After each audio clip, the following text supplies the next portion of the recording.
Russia deploy all military forces and hypersonic missiles to Ukrainian border.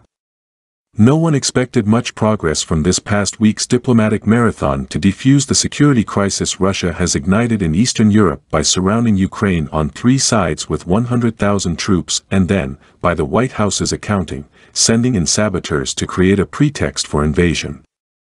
But as the Biden administration and NATO conduct tabletop simulations about how the next few months could unfold, they are increasingly wary of another set of options for President Vladimir V. Putin, steps that are more far-reaching than simply rolling his troops and armor over Ukraine's border. Mr. Putin wants to extend Russia's sphere of influence to Eastern Europe and secure written commitments that NATO will never again enlarge. If he is frustrated in reaching that goal, some of his aides suggested on the sidelines of the negotiations last week, then he would pursue Russia's security interests with results that would be felt acutely in Europe and the United States.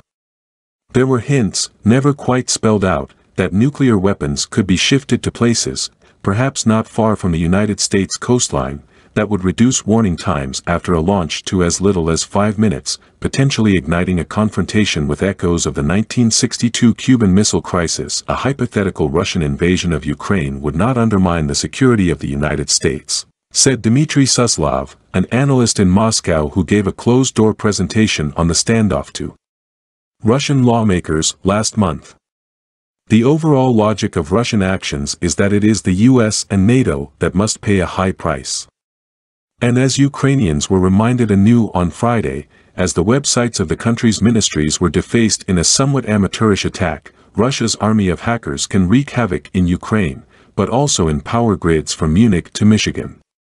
It could all be bluster, part of a Kremlin campaign of intimidation, and a way of reminding President Biden that while he wants to focus American attention on competing and dealing with China, Mr. Putin is still capable of causing enormous disruption. The Russian leader telegraphed that approach himself by warning repeatedly in the past year that if the West crossed the ever-shifting red line that, in Mr. Putin's mind, threatens Russia's security, he would order an unexpected response.